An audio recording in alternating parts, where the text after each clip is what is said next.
हम बंगाल विजय की बात करेंगे। हम लोग आते हैं बंगाल पे, ठीक है। हमने क्या कहा था कि कर्नाटक के बाद हम बंगाल विजय की बात करेंगे।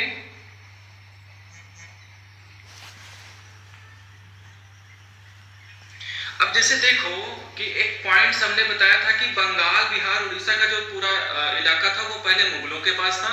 औरंगजेब के बाद जब मुगल कमजोर होने लगे तो धीरे धीरे एक स्वतंत्र राज्य बन गया। तो ना कभी किताब पढ़ोगे तो शुरुआती दिनों में जैसे मुर्शिद कुली खां, सुजाउद्दीन, सरफराज खां, अलीवर्दी खां, ये आपके प्रिंटेड मैटर में भी या किताबों में भी आपको नाम मिलेंगे। यदि मैं नहीं कह रहा हूं आपको याद करने के लिए तो अभी आप इसको छोड़िए, ठीक है। मैं मना कर रहा हूं अगर अभी आपको तो उसको आप छोड़िए, अभी आप उसमें मत इन्वॉल्व होइए उस तरह के पॉलिटिकल हिस्ट्री में, ठीक है।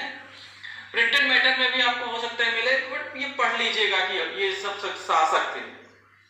हुआ क्या कि मुगल जब कमजोर होने लगे तो मुर्शिद कुली खां करके एक नवाब था, तो लगभग वह स्वतंत्र व्यवहार करने लगा। यहाँ का वो सूबेदार था, उसके बाद उसका एक रिश्तेदार था वो गवर्नर बन गया, उसके बाद एक सरफराज बना और उसको हटा करके एक युद्ध हुआ। अलीवर्दी खां 1740 में बंगाल का गवर्नर बन गया। वो थोड़ा योग्य था। अलीवर्दी खां 1756 तक रहा। जब अलीवर्दी खां का कोई पुत्र था नहीं तो उसकी मृत्यु हुई, तो उसने अपने एक नाती सिराजुद्दौला को बंगाल का नवाब 1756 में बना दिया। 55-56 तक आते आते थोड़ा सीन बदलने लगा था हिंदुस्तान का, ठीक है। 55-56 तक आते आते थोड़ा हिंदुस्तान का सीन बदलने लगा। थोड़ा पहले से भी बदल रहा था इस हिस्से में। द्वितीय कर्नाटक युद्ध में युद्ध बराबरी पर समाप्त हुआ, फिर भी अंग्रेजों का जो है हौसला थोड़ा बढ़ गया था। क्यों? क्योंकि कर्नाटक पर उनका एक अप्रत्यक्ष प्रभाव स्थापित हो चुका था। फिर हमने बताया था कि जितने भी यूरोपियन कंपनियां हैं हर क्षेत्र में, बंगाल, मद्रास, सब जगह इनके अपने व्यापारिक सेंटर बनेंगे। तो जब सिराजुद्दौला शासक बना तो शासक बनने के साथ साथ उसके कुछ रिश्तेदारों ने उसे चुनौती दी। जैसे उसकी एक मौसी है, हमने नाम बताया था घसीटी बेगम, उसका एक मौसेरा भाई है शौकतगंज। इन सब ने सिराजुद्दौला को चुनौती दी। तो कलकत्ता में रहने वाले अंग्रेजों को लगा कि भाई ये सही मौका है कि इस मौके का हम फायदा उठाकर बंगाल की राजनीति पर भी हम अपना प्रभाव स्थापित कर सकते हैं। थोड़ा उन्होंने किस्मत आजमाया, विरोधियों को संरक्षण दिया, नवाब और अंग्रेजों में टकराव हुआ। शुरू में नवाब को सफलता मिली, बाद में अंग्रेजों को सफलता मिली प्लासी की लड़ाई में, उसके पहले भी। ये सब पहले मैं आपको लिखवाऊंगा भी, ठीक है। तो जब अंग्रेजों को सफलता मिली तो उससे कर्नाटक की क्लाइव की सेना भेजी गई थी कलकत्ता में अंग्रेजों की मदद के लिए। तो फाइनली जो सिराजुद्दौला नवाब था वो मारा गया। उसके बाद अंग्रेजों ने तय किया कि अगला नवाब कौन बनेगा, और अंग्रेजों ने बहुत से पैसे, कुछ और भी संसाधन, क्षेत्र वगैरह लेना, उपहार लेना, हरजाना लेना, व्यापारिक सुविधा लेना, जिसका हम पर्पस जो है उनका था, यानी कितना फायदा था कि वो बंगाल का उठा सकते हैं। अंग्रेजों ने कुछ इस तरह की पॉलिसी बनाई।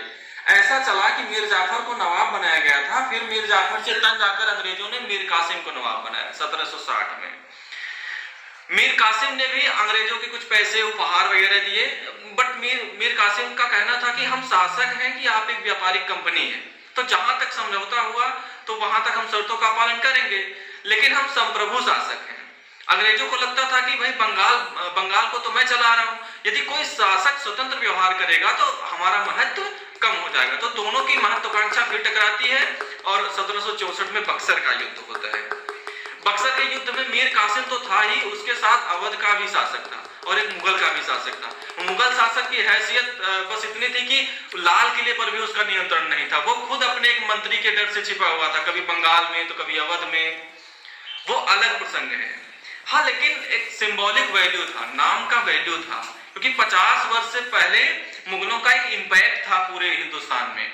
तो अवध था, तो ये सब एक होते भी थे अंग्रेजों के विरुद्ध, तो अपने अपने फायदों के लिए, इसलिए नहीं कि अंग्रेजों को निकालना है। मीर कासिम से कहते थे कि भाई तुम दोगे क्या मुझे, कौन सा इलाका दोगे, कितना पैसा दोगे, ये इस तरह का फैक्टर होता था। उसके बाद वो सपोर्ट होता था। तो बक्सर के युद्ध में क्या हुआ कि 3 भारतीय राज्य, बंगाल भी है, मुगल भी है और अवध भी है, तीनों से अंग्रेजों की लड़ाई होती है। फिर इस युद्ध में अंग्रेजों को जीत मिलती है, तो न केवल बंगाल पर अंग्रेजों की पकड़ मजबूत होती है, बल्कि अवध पर भी हुई, और मुगल शासक भी अंग्रेजों पर निर्भर हो गए। इसके साथ अंग्रेजों की पहचान एक महत्वपूर्ण शक्ति के रूप में भारत में होने लगी। अब तक एक व्यापार करने आई थी, फिर भी अंग्रेजों के द्वारा सीधे सीधे बंगाल पर शासन नहीं किया गया, थोड़ा वेट किया गया। फिर नवाब बैठाए गए, एक दो नवाब और चेंज किया गया, कुछ पावर अपने पास रखे गए, बंगाल की सेना सुरक्षा पूरा अपने हाथ में ले लिया, नवाब को आगे किया गया। जब अंग्रेजों को लग गया कि बहुत समस्या नहीं है, कि सीधे शासन किया जा सकता है और अधिक लूटा जा सकता है बंगाल को, तो 1772 में अंग्रेजों ने बंगाल पे 1772 में प्रत्यक्ष शासन शुरू किया। पूरे हिंदुस्तान में बंगाल को उस सबसे जो है समृद्ध सूबा माना गया, कृषि, व्यापार और कपड़े के उद्योग की दृष्टिकोण से। रेशमी कपड़े, सूती कपड़े, रेशमी कपड़े खास करके। तटवर्ती इलाका भी है बंगाल का, बांग्लादेश वगैरह सब था, तटवर्ती इलाका था। तटवर्ती इलाकों को कंट्रोल करना अंग्रेजों के लिए बहुत आसान रहता था नौसेना के कारण।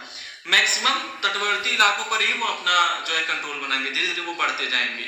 ठीक है, तो इस तरह से बंगाल विजय में हमें क्या क्या पढ़ना है? एक, पलासी की लड़ाई। ठीक है, अभी हम इसके बारे में थोड़ा हम विस्तार से पढ़ेंगे, इसके सभी पक्षों को पढ़ेंगे हम, क्योंकि इसके सबसे महत्वपूर्ण युद्ध माना जाता है विस्तार के क्रम में। फिर इसके बाद हम बक्सर का युद्ध पढ़ने जा रहे हैं। ये 1757 में लड़ा गया, ये 1764 में। इसके बाद भी अंग्रेजों ने सीधे बंगाल पर कब्जा नहीं किया, बल्कि बंगाल के नवाब को बनाए रखा। उसको द्वैध शासन कहा जाता है। 1765 से 72 की जो अवधि है बंगाल में, उसको द्वैध शासन कहा जाता है। द्वैध का जो यहां सेंस होता है वो होता है डुअल, दो सरकार। अंग्रेजों की सरकार के लिए कभी कभी हम कंपनी की सरकार की शब्द का उपयोग करते हैं। बहुत अंतर नहीं है, बट किताबों में मिल जाएगा कंपनी की सरकार, बात एक ही है। कंपनी को सारे राइट्स ब्रिटिश सरकार देती थी, ब्रिटिश सरकार ही एक तरीके से गाइड करती थी, जो लंदन में बैठी हुई ब्रिटिश सरकार थी। ठीक है, तो इन तीन चीजों को हम पढ़ेंगे बंगाल विजय के तहत। बैकग्राउंड के रूप में ये था, मुगलों का सूबा था, मुर्शिद कुली खां के समय में 1700 के आसपास में ये अलग हो गया था। फिर और भी नवाब आते गए, 56 में सिराजुद्दौला आया और उस समय से तनाव शुरू हो गया। ठीक है, अब आप एक शीर्षक दो, पलासी की लड़ाई। पहले शीर्षक दे देना बंगाल विजय।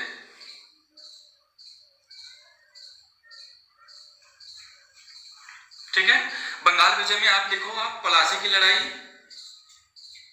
जून 1757। कभी कभी इसके डेट भी मिल जाएंगे, 23 जून 1757। समान किताबों में ये डेट मिल जाते हैं, क्योंकि बहुत महत्वपूर्ण घटना मानी जाती है। पलासी की लड़ाई में एक तरफ ईस्ट इंडिया कंपनी है। ठीक है, ईस्ट इंडिया कंपनी यानी ब्रिटिश कंपनी है, उसका नेतृत्व कर रहा है क्लाइव, और दूसरी तरफ बंगाल के शासक हैं सिराजुद्दौला। बंगाल के शासक हैं सिराजुद्दौला, नवाब हैं। 1756 में ये नवाब बनते हैं। ठीक है, सिराजुद्दौला के जो नाना थे अलीवर्दी खां, उन्होंने अपना उत्तराधिकार को घोषित किया था। हमने पहले दिन बताया था कि भारतीय राज्यों में उत्तराधिकार की समस्या बनी रहती थी, लोग लड़ते रहते थे, और जो चालाक हैं वो इसका फायदा उठाते थे। ठीक है, तो ये लड़ाई होती है कंपनी और बंगाल के नवाब के बीच। अब हम कारण देखेंगे, कारण में कुछ घटनाएं भी आ जाएंगी, 6-7 कारणों का हम जिक्र करेंगे यहाँ पर।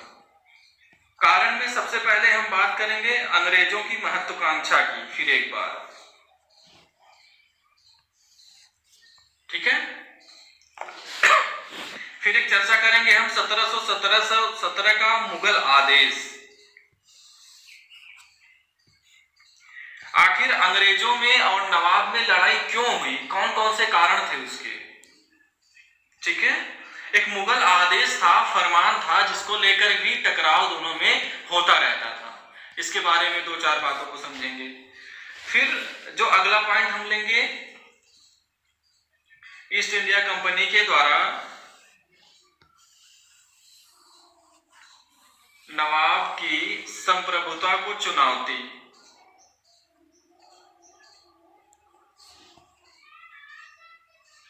जब सिराजुद्दौला नवाब बना तो ईस्ट इंडिया कंपनी का थोड़ा हौसला बढ़ा हुआ था, तो जो विरोधी थे उसको प्रोटेक्ट कर रहे थे, कंपनी सपोर्ट कर रही थी। और नवाब के आदेश को नहीं मान रही है। तो 2-4 एग्जाम्पल हम यहाँ पर देखेंगे कि क्या क्या हुआ था। ठीक है, तो अगला पॉइंट्स बनाएंगे कि नवाब की संप्रभुता की चुनौती। फिर हम देखेंगे सिराजुद्दौला जो है वो कंपनी से नाराज होकर कलकत्ता पर नियंत्रण स्थापित कर लेता है।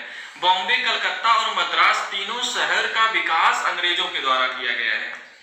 ये सब मतलब बहुत रिमोट एरिया था, मछुआरों की बस्ती वगैरह हुआ करती थी, कुछ यहाँ पर कुछ खास गतिविधि नहीं होती थी। अंग्रेजों ने धीरे धीरे इसे डेवलप किया और प्रत्येक जगह पे जो भवन वगैरह अंग्रेजों ने बनाए हैं, जैसे उनका नाम है कहीं पे, जैसे मद्रास का जो किला था उसके सेंट फोर्ट जॉर्ज कहते थे।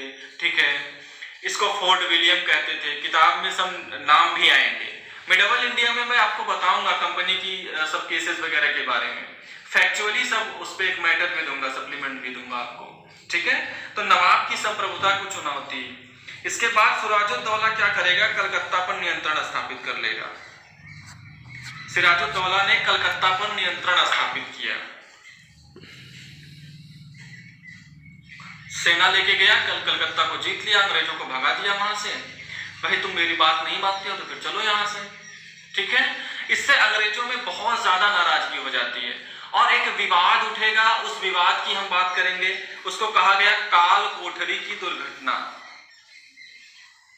ब्लैक हॉल ट्रेजेडी, जिसको ब्लैक हॉल ट्रेजेडी के नाम से जाना जाता है। ठीक है, इसके बाद हम इस घटना का जिक्र करेंगे कि काल कोठरी की दुर्घटना, ब्लैक हॉल ट्रेजेडी क्या था, इसके बारे में हम 4-6 इंफॉर्मेशंस बताए जाएंगे आपको।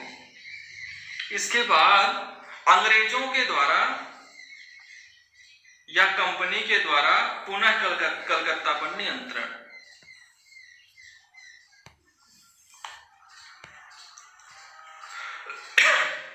अंग्रेज दोबारा कलकत्ता को जीत लेंगे और नवाब कुछ नहीं कर पाएगा। नवाब इसलिए नहीं कर पाएगा क्योंकि उसी समय अहमद शाह अब्दाली का भी उत्तर पश्चिम से भारत पर आक्रमण हो रहा था और मराठे बार बार बंगाल को धमकाते रहते थे, जबकि उड़ीसा छीन चुके थे। ठीक है, जब नवाब को यह डर लगा कि कहीं ऐसा ना हो कि नवाब कंपनी की शक्ति को बहुत ठीक तरीके से नहीं समझ पा रही है, उसको ज्यादा बड़ा खतरा जो है मराठे और अब्दाली दिख रहे थे। ठीक है, कभी कभी तभी कहा जाता है कि नवाब उतना दूरदर्शी नहीं था, खतरे को भांप नहीं पाया, इसके बारे में कहा जाता है। फिर उसके बाद क्या होगा, अंग्रेजों के द्वारा नवाब के विरुद्ध षड्यंत्र। कलकत्ता जीतने के बाद भी क्लाइव जो है नवाब के विरुद्ध कॉन्स्पिरेसी करेगा, षड्यंत्र करेगा।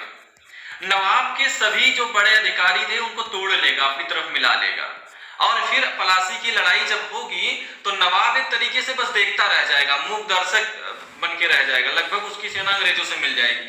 ठीक है, तो जो पहली उसकी निर्णायक लड़ाई हुई वो लड़ाई थी ही नहीं, वो एक षड्यंत्र का हिस्सा था और इसी के साथ पलासी की लड़ाई होगी और